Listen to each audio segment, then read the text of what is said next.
Knowing how to act like a CEO or a great leader means knowing when not to criticize. Inspiring leaders know to paint a picture of what great looks like, rather than continually focusing on what's wrong. Hi, I'm Steve Hart. And I'm Shawn Kent Hayashi. We're executive coaches with a professional development group. We help organizations build high-performing teams and inspiring leaders. If you like what you see here, please hit subscribe and ring that bell so you'll be notified each time we share a new video. I recently watched as a leader in an organization, crashed and burned because she over-focused on criticizing her team. She constantly pointed out what people did wrong. She was always looking on the horizon to see what could go wrong, and then she would assign other people as if they'd already made the mistake.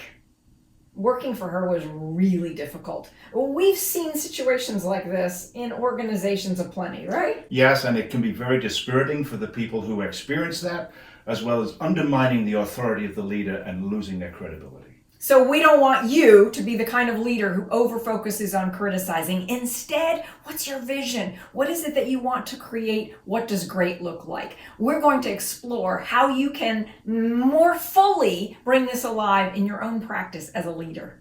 So Shawn, what can you do when you realize that you are being a person who is overly critical with people that you work with?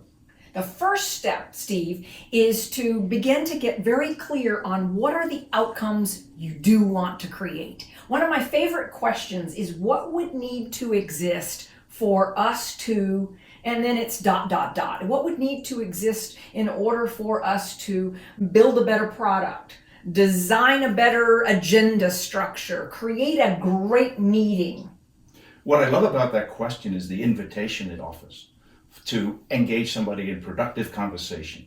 Yes, it tees up some useful brainstorming and gets the part of the brain that's creative engaged. Did you know that the part of the brain that's analyzing cannot be turned on at the same time that the part of the brain that's creating is working? Isn't that fascinating? Yes, it is. And so knowing that we need to shift or allow ourselves the space to shift from analytical mode into creative mode and recognizing when we need to be in each of those. Some people get so invested in their analytical abilities that they forget to shift out of that ability. So that seems to take a certain amount of awareness It on does. behalf of them, right? So how does that awareness come about? So oftentimes it comes as a result of getting feedback from someone. A colleague might say to us, "Oh, wow, I sense we need to do some brainstorming here before we start judging the ideas." It can come from performance feedback where someone says, perhaps I'd like to see you be more creative, innovative. I'd like to see you bring new solutions to the table. When you're starting to hear that kind of feedback, it may be a red flag, a signal that I'm being a little overly critical. As you watch this video, comment below, what's something that you've experienced in working with somebody who's overly critical? What happens for you when you have a colleague, a peer, or a boss who's just constantly overly critical? What do you do? And another solution to helping someone with this is get in the habit of never talking about someone who's not in the room. So if we're saying something negative about someone who's not in the room, we're probably being overly critical. Right, and I think that also is, I would add, disrespectful. Yes, some people call it gossiping, being unprofessional. If there's an issue with somebody, go talk to that person. Don't talk negatively about that person to peers, colleagues, etc. If you find yourself being stuck in a frustrating situation with somebody, find a neutral third party, likely outside of your organization, who you can brainstorm how you can work with that person's style more effectively.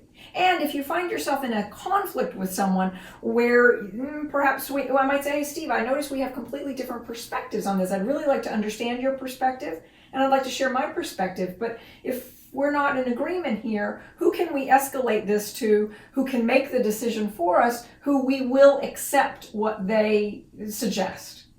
Now, you may be wondering, how does that relate to being overly critical? Well, I don't want to get overly critical of your viewpoint, and I may need to pull the lens back, if you will, to say, who's a neutral third party that can help us move through a stuck spot? Yes. Rather than being critical of each other's ideas. Right. And I think the other part of that is you're giving somebody a fair opportunity to have their point of view represented. So to authentically listen. Yes, fully listen without jumping to conclusions or judging. Right. Yeah. A third suggestion is when we notice ourselves in that fix-it energy as it relates to another person. Like, I've got to fix the problems with this person. That's probably a red flag waving that we need to step back and check in with ourselves. Is it really my responsibility to fix my peer, my colleague, my boss?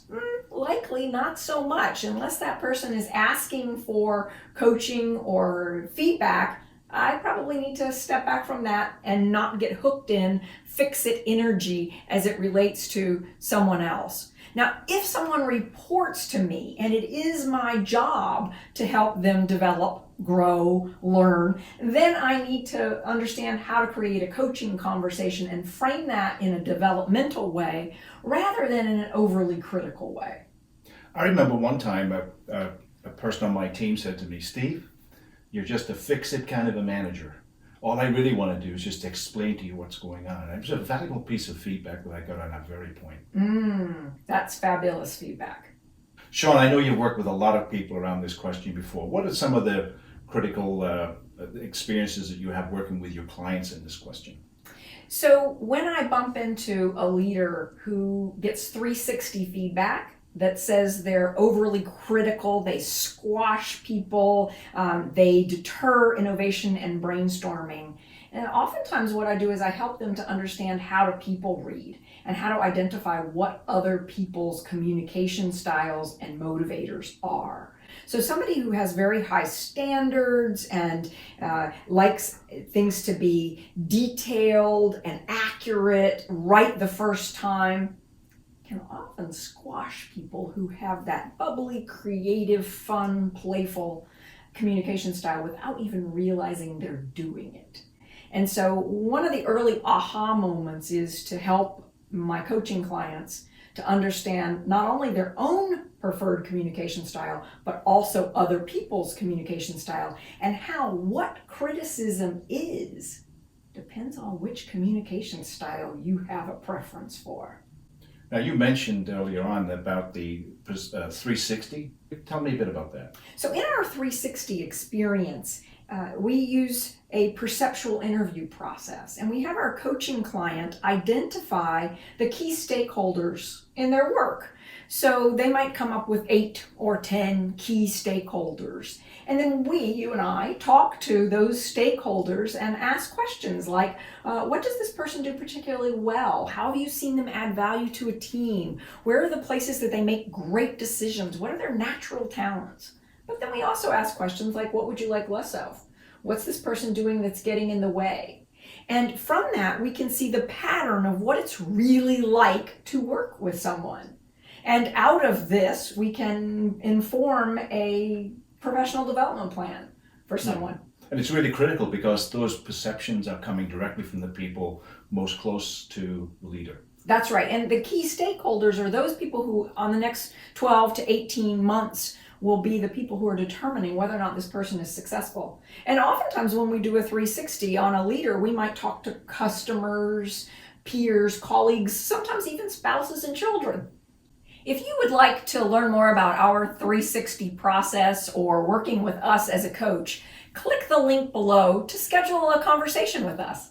Please write in the comments section below an idea that you've had as a result of watching this video, an action you're going to take now that you've heard this information. We'd like to know also any additional video topics on things you'd like us to discuss.